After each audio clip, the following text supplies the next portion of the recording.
Episode number 24 की starting होती है और नैन इधर उधर देख मन में कहने लगती है, मुझे ऐसा क्यों लग रहा है जैसे कि कोई मुझ पर नजर रख रहा हो।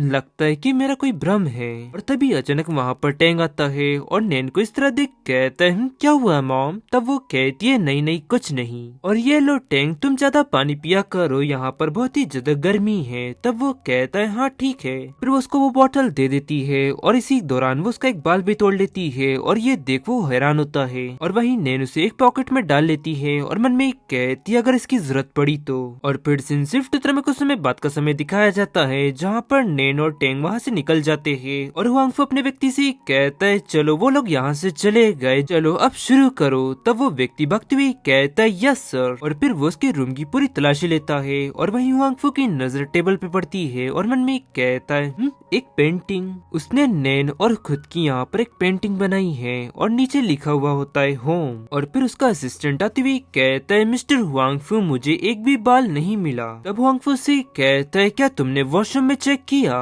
तब वो हिचकिचाते हुए कहता है, हाँ मैंने हर जगह देखा लेकिन कहीं भी एक भी बाल नहीं है। और उसकी ये बात सुन हुआंगफू हैरानी से कहता है, कहीं हमारे आने के पहले उसके रूम की साफ सफाई तो नहीं हो गई? तब असिस्टेंट कहता है, नहीं मैंने एम्प्लॉय से सख्त कहा था कि वो उसके रूम की साफ सफाई ना करे। और फिर हुआंगफू मन में कहता है, कहीं ऐसा तो नहीं है कि नैन ने पहले जो बाल का नमूना दिया था वो नकली हो? और आखिरकार वो इतनी सावधानी कैसे बरत सकती है कि इस रूम में एक भी बाल ना हो? वाकई में मैंने उसे काफी ज्यादा कम आंका। फिर असिस्टेंट कहता है, मिस्टर हुआंगफू कैसा रहेगा अगर हम उनके टूथब्रश को लेबोरेटरी भेजे तो? तब इस पर उससे कहता है, नहीं इससे वो सावधान हो जाएंगे। तब वो उससे कहता है, माफ करिएगा मैंने इस बारे में तो सोचा ही नहीं। फिर वो आगे कहता है, तुम उन लोगों से सबसे पहले ये कहो कि वो मुझे टेस्ट सैंपल भेज दे।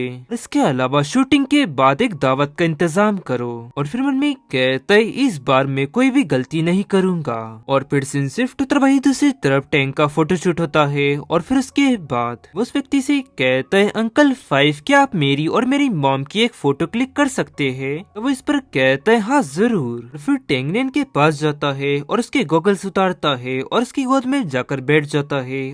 और टैंग कहते हैं, अंकल 5 फोटो क्लिक करिए। और फिर वो उसकी फोटो क्लिक करते हुए कहते हैं, मिस नैन आप सच में काफी ज्यादा लाजवाब है। आपकी फोटो अगर आप मॉडलिंग में आ जाती है तो आपका कोई भी तोड़ नहीं होगा। और फिर नैन आगे उससे कहती है, लेकिन मुझे नहीं लगता कि मॉडलिंग मेरे लिए ठीक है, और क्योंकि आपका यहाँ पर काम खत्म हो चुका है तो अब इसीलिए हम जा रहे हैं। वो व्यक्ति कहता है, हाँ ठीक है। फिर वो लोग बैठकर वहाँ से चले जाते हैं और वहीं पर 5 कहने लगता है, ये तो बहुत ही ज्यादा अफसोस की बात है कि वो मॉडलिंग नहीं करना चाहती, लेकिन वो काफी ज्यादा खूबसूरत है।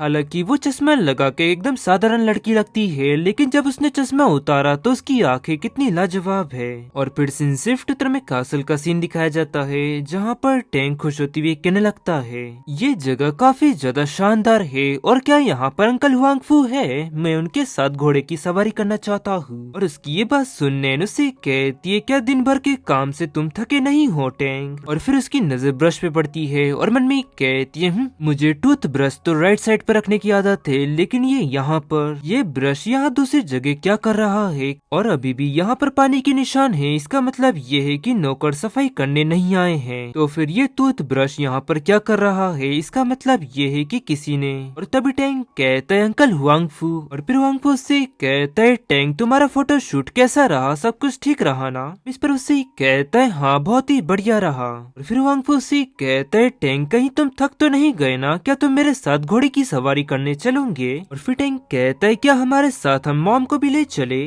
और टैंक की बात सुन वो चौंक जाती है और हुआंगफू कहता है, क्या वो आना चाहेंगी? और गाइस इसी के साथ ये एपिसोड यहाँ एंड होता है। पसंद आया तो लाइक एंड सब्सक्राइब जरूर करें। मिलता है आपको जल्दी नेक्स्ट एपिसोड में।